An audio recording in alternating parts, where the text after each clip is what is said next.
everybody, it's Dallin from PlexTrac again, and welcome into another installment of the video edition of Byte Sized. This week we've got a great selection of stories coming your way, including stories related to the recent presidential election, the launch of the new next-generation consoles by Sony and Microsoft, and much more. So everyone sit back, relax, and listen in as I detail 5 of the most important cybersecurity news articles in bite-sized news. Our first story from the week is a shocking one about the Department of Homeland Security, which comes to us from Cyberscoop. Brian Ware, who had recently taken the reins as the senior-most member of the Department of Homeland Security and Cybersecurity, is stepping down from his post and is headed to the private sector.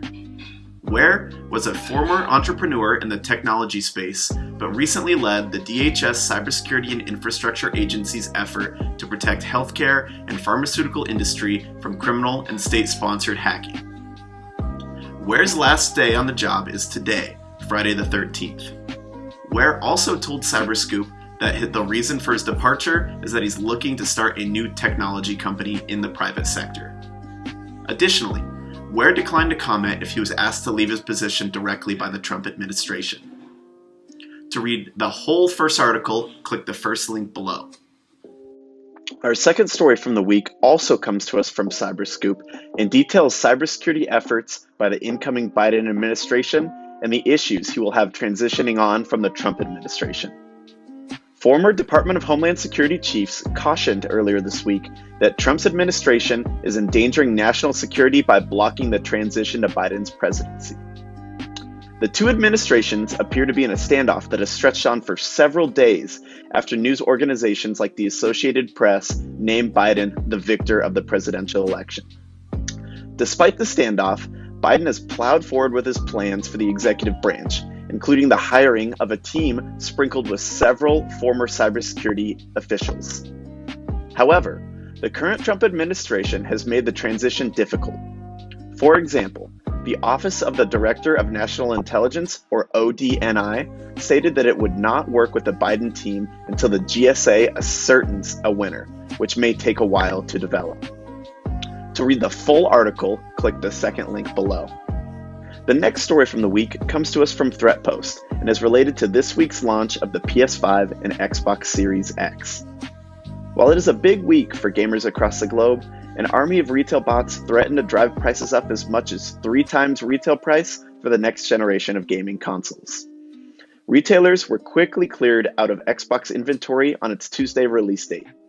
The big names like Best Buy, Target, and Amazon were all cleared out in a hurry. However, eBay had plenty of stock for customers, but only if they wanted to shell out excess amounts of $1,000. Additionally, while the PlayStation 5 did not release until yesterday morning, several eBay listings popped up earlier this week selling pre-order consoles for around $900 apiece. However, despite these practices being deemed as an ethical violation to many, nothing illegal is going on here. Creating these high-tech hoarders is similar in many ways to the popular DDoS attacks that many retailers deal with constantly, and the bots can easily be thwarted by the use of AI and machine learning.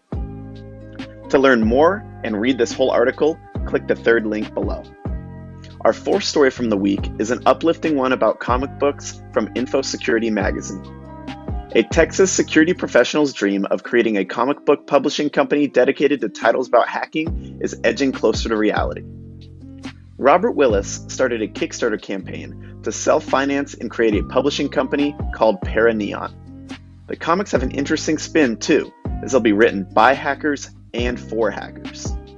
Additionally, one of the main goals of the company is to inspire many young people to pursue careers in the science, technology, engineering, and math field.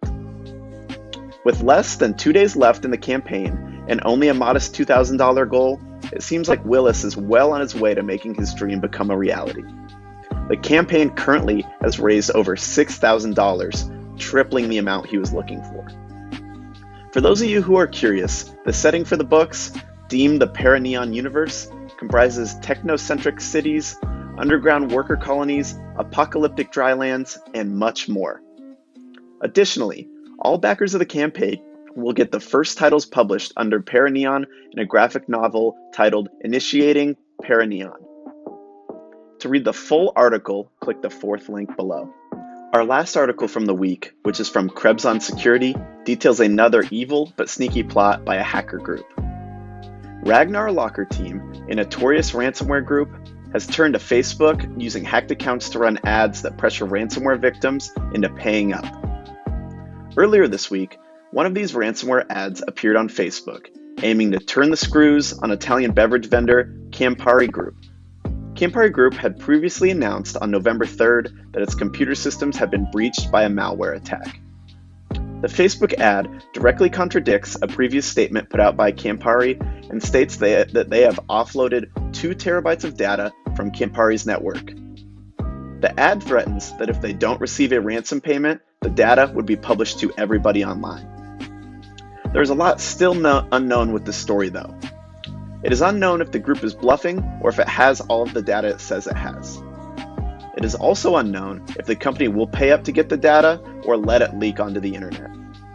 Lastly, it's unknown whether this is an isolated incident or if the group is running additional ads through other Facebook accounts that have been hacked. To read all about this last article, click the 5th link below. I want to thank all of you for tuning in to this installment of Byte Sized News.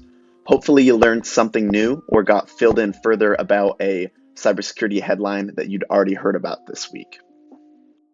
As always, you can stay up to date with us by following us on our social channels. We're on Twitter at PlexTrac on LinkedIn and Facebook at PlexTrac, and you can go learn all about the Purple Teaming platform by going to www.plextrac.com. Thanks everybody, and have a great rest of your day.